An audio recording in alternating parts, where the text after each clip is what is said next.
And now, coming soon to video cassette.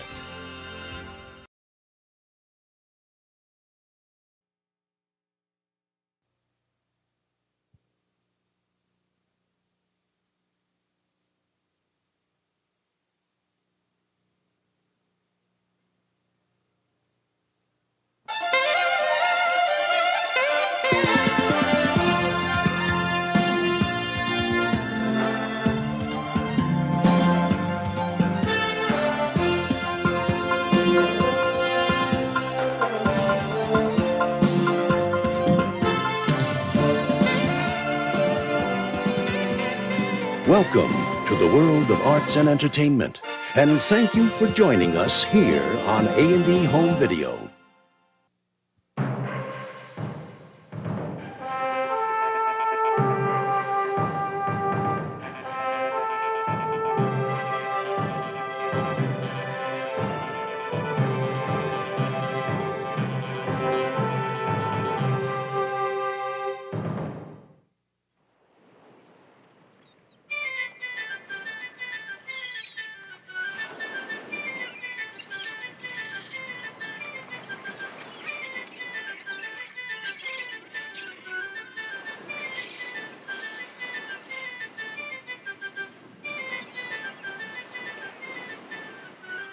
Early explorers feared that the very edge of the world lay in the uncharted waters of the Atlantic, that there was a great abyss that would swallow ships whole, plunging men into a living hell of nightmares and mythic monsters.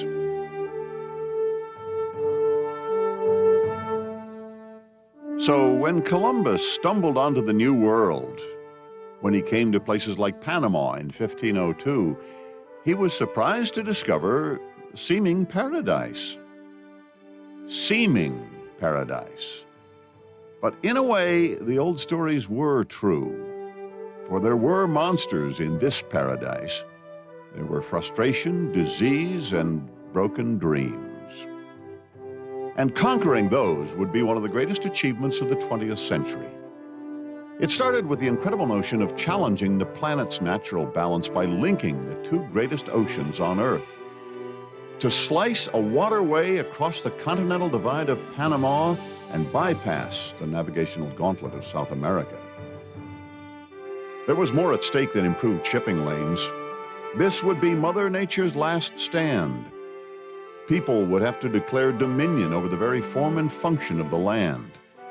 It was the most important engineering project of its time, involving the largest earthen dam ever built, the largest man-made lake ever created. The epic effort was accomplished only through the grueling labor of 100,000 workers, whipped by the ambitions of powerful men who enjoyed breaking all the rules.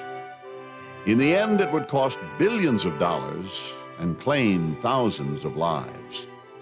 The Panama Canal, and the world still ponders the profound implications of this modern marvel.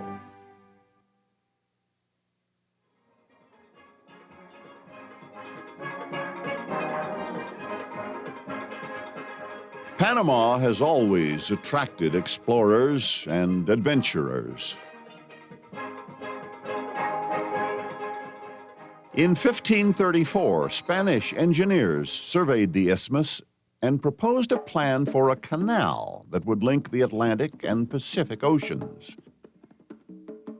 It was a bold idea that was quickly discarded. The jungle was too dense, the weather too oppressive, the task too enormous for the limited technology of the time. But a seed had been planted in the imagination of explorers, which would bear bitter fruit for the next 3.5 centuries. Ambitious projects demand ambitious men. There was nothing meek about Ferdinand de Lesseps, a celebrated entrepreneur who promoted the French effort to carve the 105-mile Suez Canal in 1869. De Lesseps' celebrated success in the Middle East was the pride of France. So 10 years later, when he focused on building a canal to span the 50-mile width of Panama, there was no doubt that he would again succeed. But there were two problems with his plan. One, de Lesseps was a great promoter, not a great engineer. Two, he had never been to Panama. Unlike the Suez, Panama was a savage, tropical terrain, a swampy, overgrown land that would not easily bend to the will of man.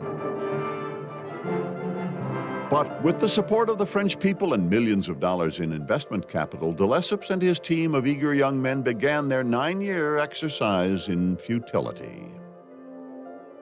Problems began immediately. Due to an 8-month rainy season, the jungle grows at an astounding rate, with razor-sharp grasses and ferns which easily cut through the skin. This all had to be cleared by hand. And the jungle was home to a savage variety of insects: spiders, ticks, mosquitoes, poisonous snakes. The French engineers and their laborers from local Caribbean islands were dying in rapid fashion. 75% of all workers who entered the hospital for treatment of smallpox, typhoid, yellow fever, food poisoning, or snake bite died painfully, prematurely. Most of the illness was blamed on malaria, which the French believed was caused by deadly vapors seeping from the rotting jungle. Despite solid medical evidence, the French refused to accept the fact that many tropical diseases are carried primarily by mosquitoes. De Lesseps and the French had the will, but not the way. Their plan to carve a sea-level canal had never been practical. The unstable earth of the Panamanian mountains is prone to sudden slides and could never be tamed by the primitive French construction equipment. By 1889, the Europeans had run out of money. They left behind rusting hardware and the corpses of more than 20,000 men.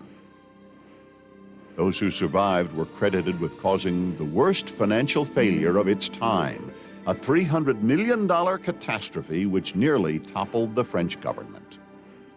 But the dream of building a Panama Canal was not dead. Every man had a job to do, and he was to do it to the best of his ability, because the French had failed, and we were determined to make a success of building the canal, not only for ourselves, but for the United States government and for the president. At 104 years of age, Robert Dill was the last member of the American team that built the Panama Canal.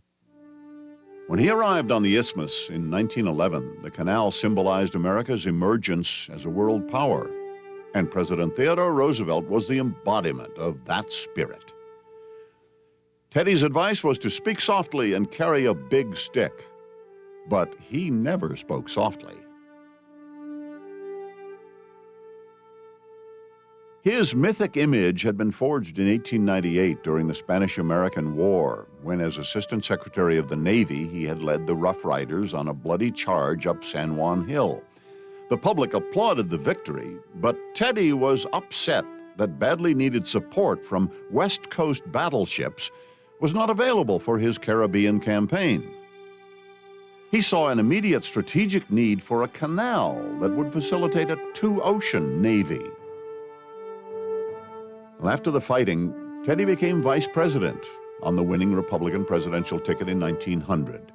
A year later, when William McKinley was shot to death by an assassin, Roosevelt became president.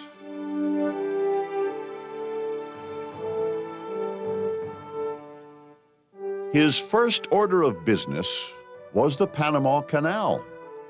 Newsreels acclaimed his early addresses to Congress, where he declared, "No work which remains to be undertaken on this continent is of such consequence to the American people as the Panama Canal."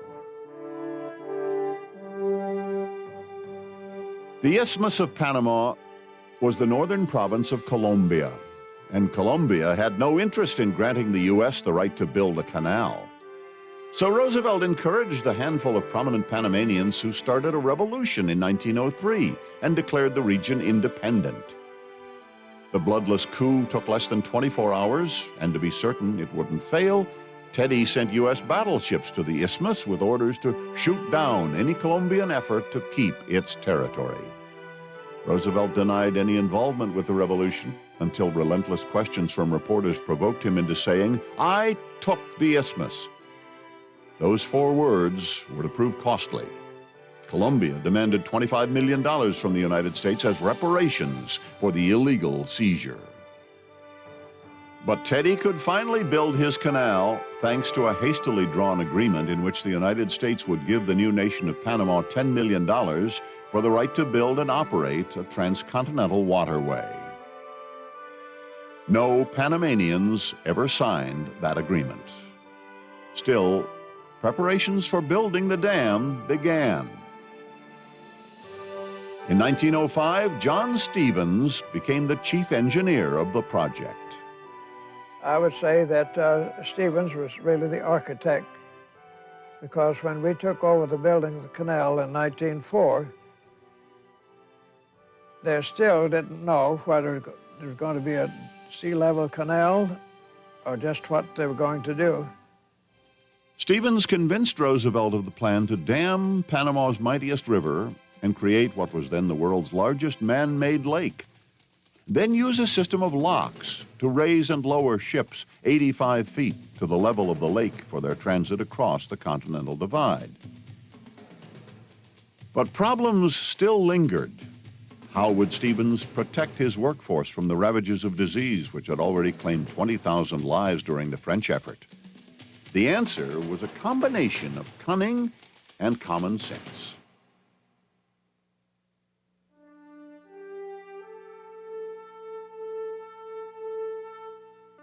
At the turn of the century, Panama was a death trap. For Robert Dill, it was also an opportunity to forget the past. Because I learned that my fiancée had gone out with one of her former boyfriends. And so instead of joining the Foreign Legion or jumping off of a bridge, well, then I decided that I would go to Panama and work on the canal. I lived in Gorgona in bachelor quarters that were provided by the Canal Commission. There were 2 of us in one room, and the buildings were built for circulation of air. The aggravation, I might say, would be that due to the dampness or the humidity, we would get up in the morning and open our clothes closet, and we'd find that our shoes were full of mold. Most of the men who built the canal were not Americans assigned to bachelor quarters, but tens of thousands of desperately poor workers from impoverished Caribbean islands who were housed under far more primitive living conditions and worked for far less money. The laborers paid 90 cents a day, and their meals were 9 cents.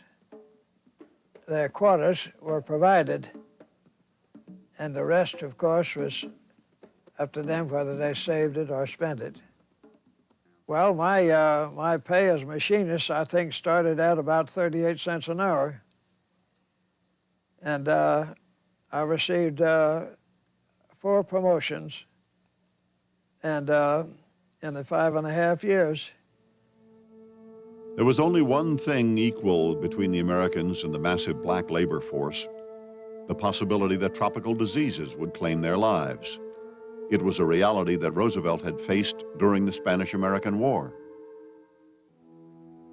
13 times of the men that were killed during the battle had died from malaria fever, from disease. So when Teddy Roosevelt knew that we had a sanitation problem to solve, that Dr. Gorgas was the man for the job. He was the man that eradicated, is a word, the malaria fever and typhoid in Cuba. He felt that in addition to the health situation, we had to build streets because some of the streets were drainage ditches. And he called off all the work on the canal until they got in a sanitary condition to where the men then could feel free to work. That had to be done first. Drainage ditches were cleaned of standing water where mosquitoes breed. Swamp grass was trimmed to allow small fish to feast on the insect larvae. Ponds and puddles were sprayed with a film of oil to kill the newly hatched insects. Living quarters were fumigated, and insect screens were attached to windows. As the environment was being controlled, massive shipments of sanitation materials arrived. 120 tons of insecticide, 8,000 pounds of soap, thousands of buckets, brooms, and rakes. In a few months, the men had accomplished the impossible. By Christmas of 1905, yellow fever had been eliminated in Panama. But health did not come cheaply. Every mosquito killed cost the United States government $10. But the government went even further to protect the workers. The men were prescribed regular rations of quinine. They would have a man with liquid quinine. The person that would go around to the shops, the gangs, wherever there was activity and men working, and you would take the required amount of liquid quinine. But quinine was distributed to workers in a racially segregated way. American men were labeled as gold employees, and the black Caribbean laborers as silver employees. And the gold would drink out of the gold cup, and the non-Americans, of course, would drink out of the silver cup. When canal construction began full force, new dangers surfaced. The hardest work was in the Culebra Cut, where whole mountains were removed to carve a path 8 miles long, 300 feet wide, 50 feet deep. This man-made gorge would later be filled with the cool waters dammed from the Chagres River. Until then, the men worked in 120-degree temperatures to blast away sliding hillsides and dig 200 trainloads of earth every day. 50 to 60 steam shovels were operating at any one time in a choreographed dance with non-stop locomotives. So they arranged the timing that the train would move very slowly. The steam shovel would come over and put a load, and it'd make a load, and the train would move far enough then ahead for it to put the second dipper there. In other words, there was no lost motion by the steam shovels.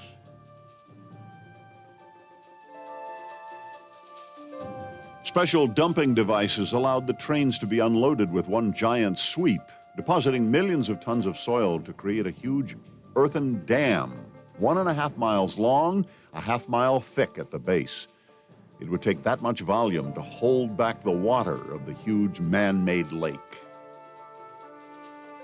Meanwhile, in the cut, 61 million pounds of dynamite was the primary tool for moving earth.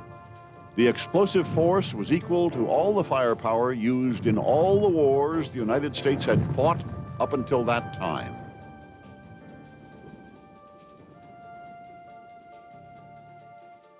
Often the tropical heat would make the dynamite unstable.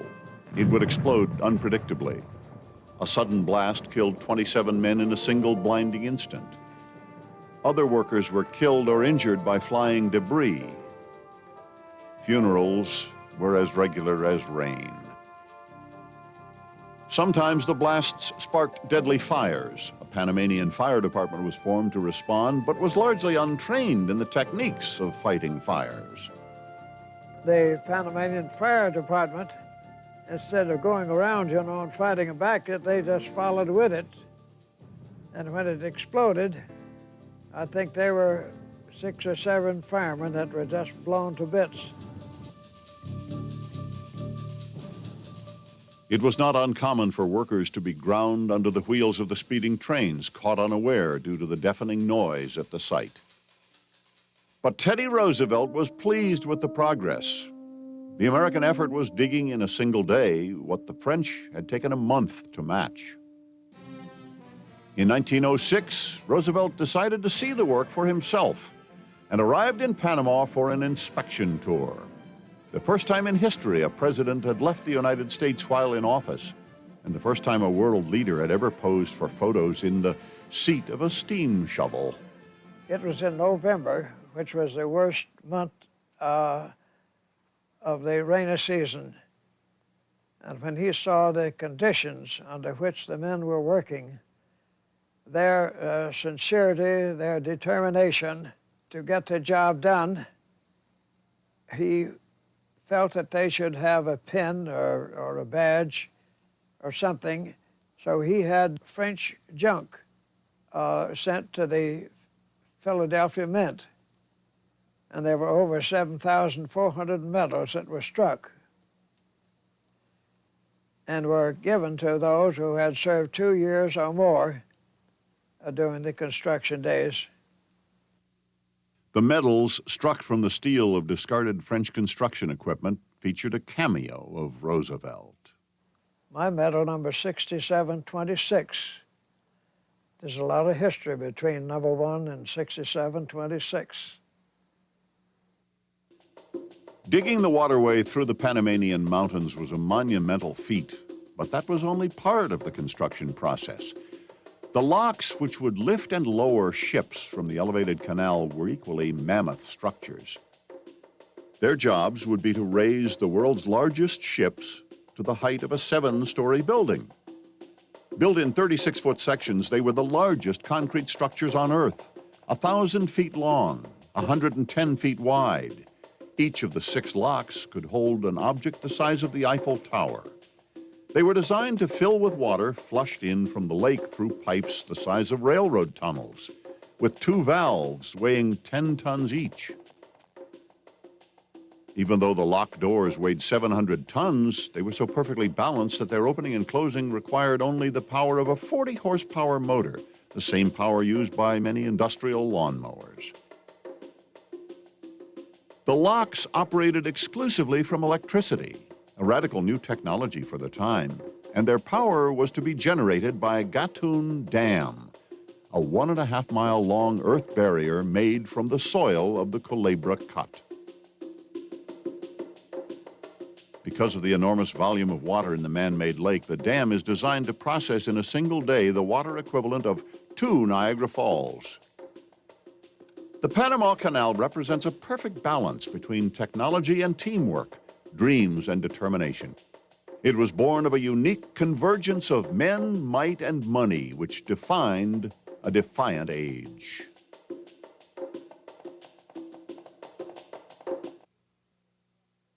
I think I should mention what it meant to work on the Panama Canal and the actual experience of working together with a closeness that you never felt that you were alone.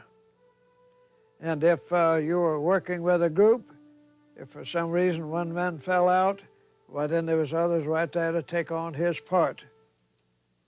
And there was no such thing as saying, well, that's his job. It was our job. The epic nature of the Panama Canal inspired a spirit of camaraderie among the workers, but the project could test the strongest of men. In February of 1907, for personal reasons, Chief Engineer John Stevens resigned his post and left Panama. It disheartened the crews, but it enraged the president. President Roosevelt was set on appointing a new man to head the effort who could not leave his post. That man was George Washington Goethals. He was regular military, demanding, authoritative, and best of all, if he tried to quit, he could be court-martialed and sent to prison. Every day was a work day, and of course, Sunday we were all supposed to observe the Sabbath, but there was always necessary work to be done that couldn't wait for Monday. The military regimen pushed the project over the top. In the end, 12 million cubic yards of concrete were set in the locks, and enough dirt was hauled from the Culebra Cut to equal 3.5 times the volume of the Suez Canal. On May 20th, 1913, Joseph Kirk in shovel 222 met D.J. McDonald in shovel 230 at the bottom of the excavation. The digging was done. The canal was prepared to be filled. 4 months later, workers placed the final dynamite in a small dike that held back the Chagres River. We were very, very proud to be successful. And when the canal was completed, and when they blew up the dike at Gamboa, why, I'll never forget the applause or the noise, the whistling and the yelling, that everyone made that were standing on the banks of the canal when the dike was blown up. The water started flowing, the locks were filled, and when the level had risen, a tugboat was draped in flags and sent to make the first trip through the greatest engineering accomplishment of its time. Thousands cheered the triumph, but the cheering did not last long. By the time the steamship Ancon officially opened canal operations on August 15, 1914, 10 years after the work had begun, the story of the Panama Canal was buried on the back pages of newspapers, because just days before, Europe had erupted in war. At first, America was determined to stay out of the conflict. Instead of fighting, we put on a fair. The spectacular Panama Pacific International Exposition in San Francisco, celebrating the ingenuity and magnificence of America and the canal, and marking the emergence of the United States as a cultural and technological world power. But the rest of the world didn't have time to celebrate. The United States finally entered the war, and with the passage of the Pacific Fleet through the canal in 1919, Teddy Roosevelt's dream of a two-ocean navy became a reality. But Teddy never lived to see the triumph. He had died a few months earlier.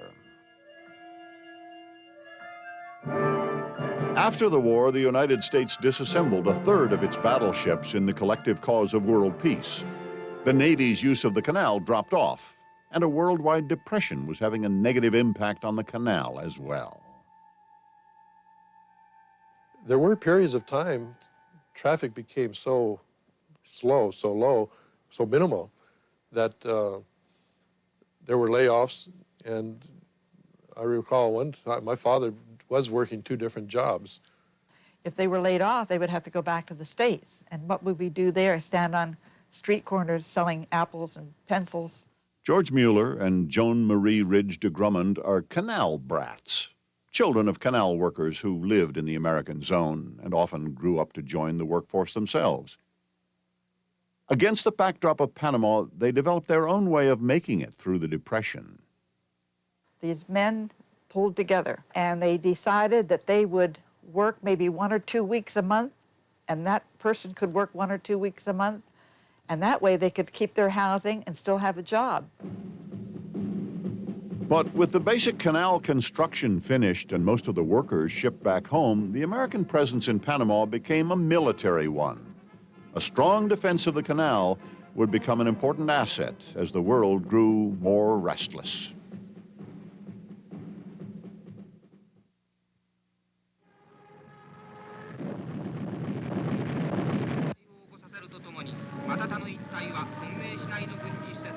December 7th, 1941. Once again, war had erupted, and once again, sea power would be a determining factor. The Panama Canal would be a vulnerable linchpin in the Allied effort. Franklin Delano Roosevelt, concerned about Panama's strategic value, exposed Nazi designs on the waterway.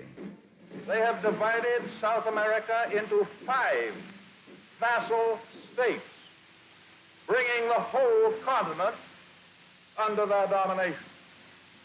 And they have also so arranged it that the territory of one of these new puppet states includes the Republic of Panama and our great lifeline, the Panama Canal.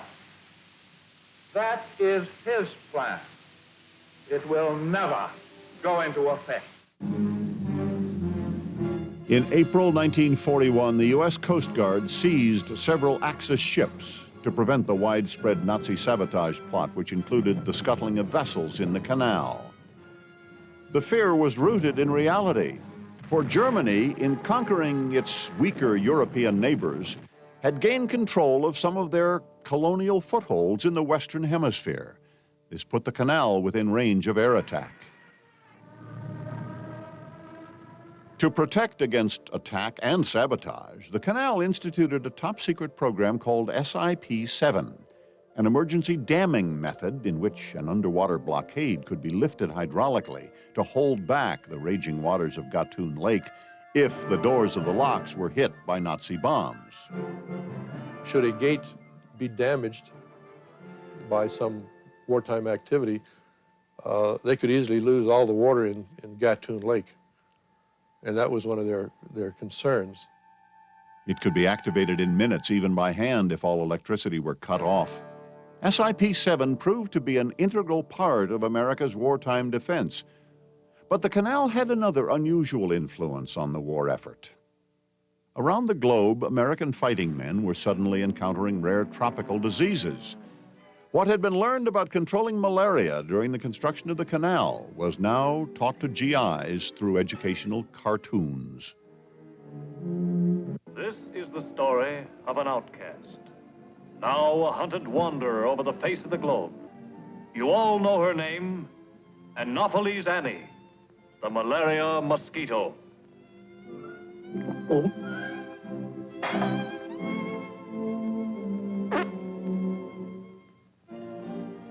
To look at me now, you wouldn't hardly believe it. But back in the good old days, I was really some stuff. Yeah, I took my drink straight. But the boys got theirs mixed with a Mickey Finn.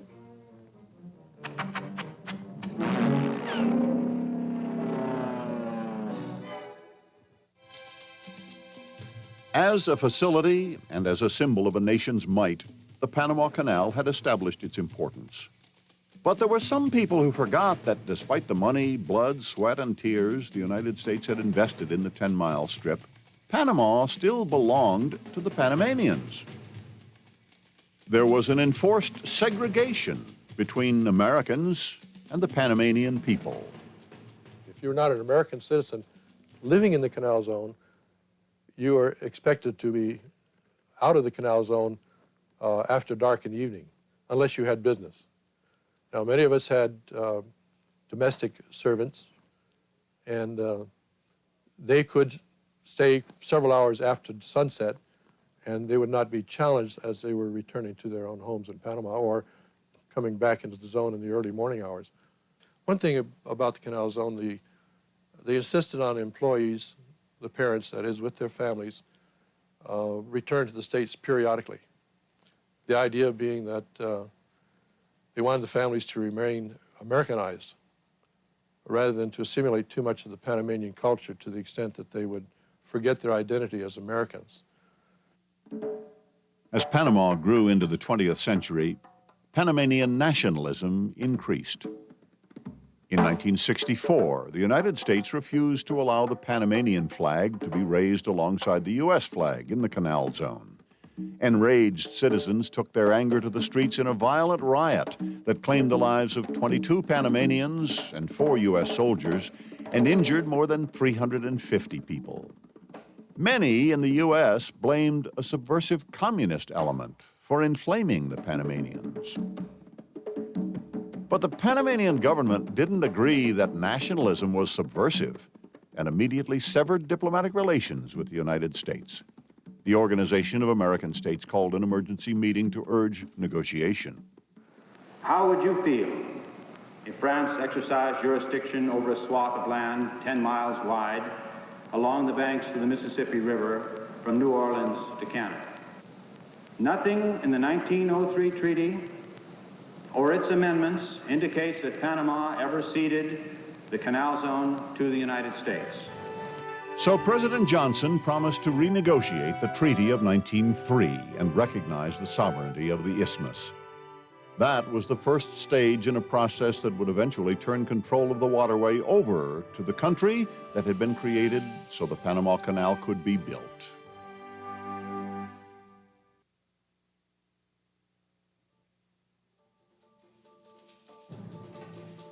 The economic advantages of the Panama Canal are obvious.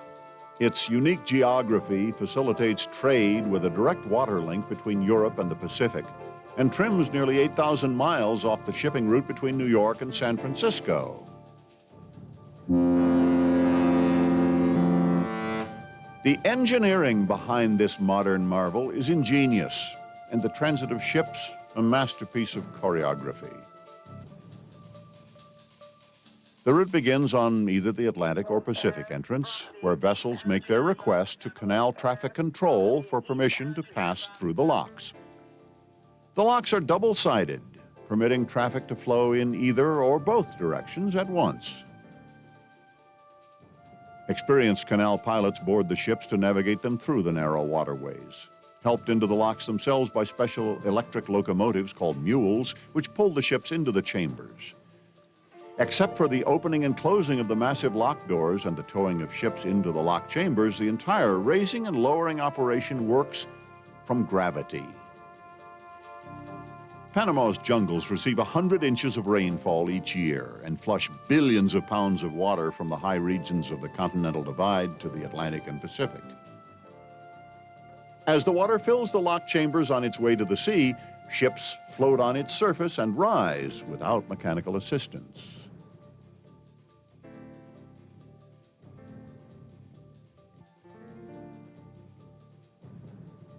What is mind-boggling about the operation is its overwhelming size, which can best be appreciated when the locks are drained for maintenance.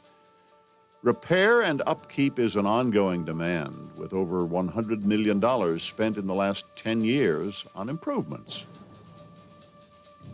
The difficult handwork is accomplished in largely the same fashion as in 1915. A human touch is required on every square inch of the locks. The lock chambers are massive, their length longer than 3 regulation football fields. Their volume, the equivalent of nearly 500 school buses. 4 space shuttles could be parked within each of the locks. When these giant chambers were first designed, they could easily accommodate 3 ocean-worthy vessels at a time. Today, shipbuilders base the dimensions of their Panamax cargo ships so that one enormous craft can perfectly match the contours of a lock.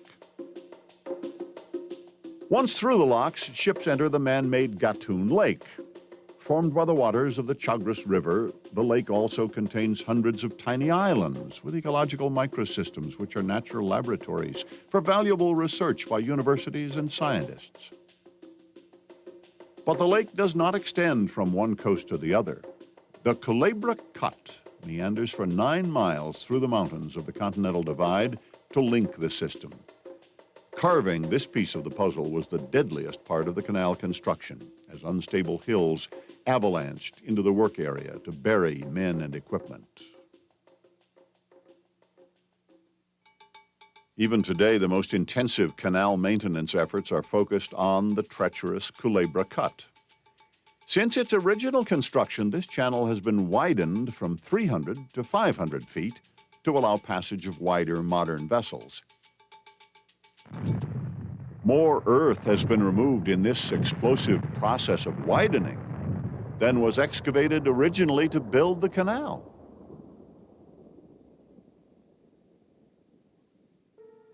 The enormity of contemporary ships contributes to the erosion of the canal's narrow banks as the churning of their giant propellers scour the canal's shallow base, dislodging silt. More than 500 men labor 365 days a year in a constant dredging operation to remove 2.5 million cubic yards of soil each year. The sludge is pumped inland to drain and dry, but the Panamanian weather often sabotages that effort. At 9 degrees above the equator, the tropical sun bakes a thin crust on the surface of the soil, keeping the thick glutinous soup protected underneath. unable to drain. During the rainy season, water collects in the cracks and becomes a breeding ground for disease-carrying mosquitoes. These crusts must routinely be broken for drainage, but the weight of men and equipment would easily crack the surface and cause them to be sucked into the slime. The solution is called explosive ditching, a process in which men race across the pits to deposit dynamite charges, then blast away channels in the crust to allow standing water to drain back into the canal. The results are immediate. Blasts are monitored with special high-speed cameras so the shock waves from the explosions can be measured from a safe distance and studied.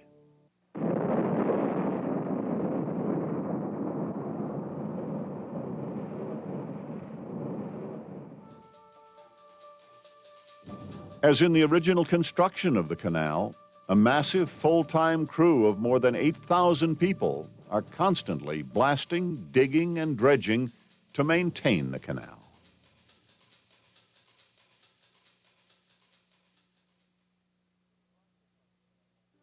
A project like the Panama Canal can no longer be built. In fact, it would be mind-boggling to assume that that project could get through all the environmental hurdles that are necessary in order to have a project like that proposed, circulated, and built to completion. When Teddy Roosevelt bullied the Panama Canal into existence, he didn't have to contend with the legal challenges which would today prevent the first shovel from ever breaking earth.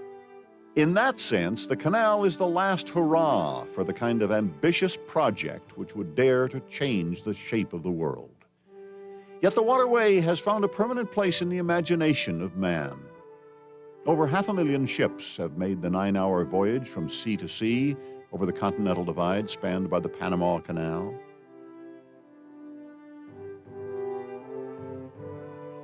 The operation is funded by tolls for using the locks, ranging from $142,000 for majestic cruise ships to 38 cents for one daring man who swam the distance. But the real value of the canal cannot be measured in dollars.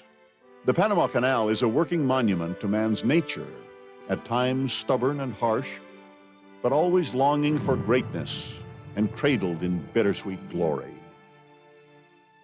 As we pass through the canal during the day, we get to a spot which is the deepest cut. It's called the Gallard Cut.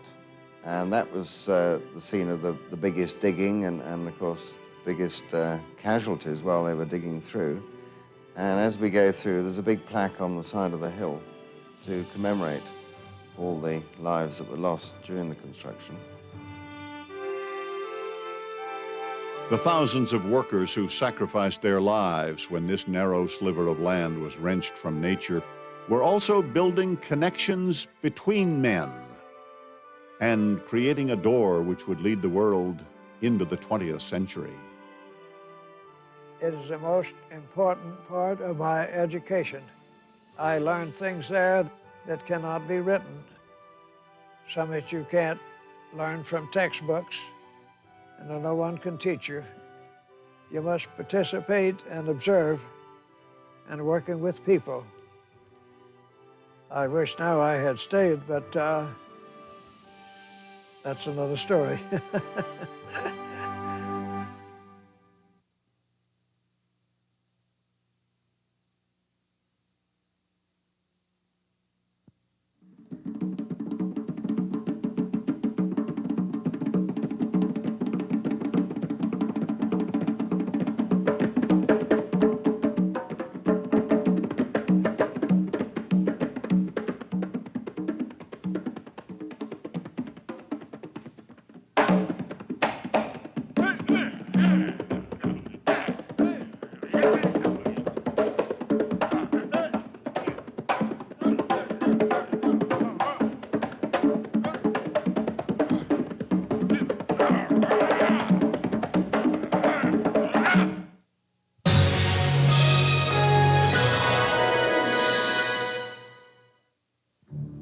Think back to the most important time of your life.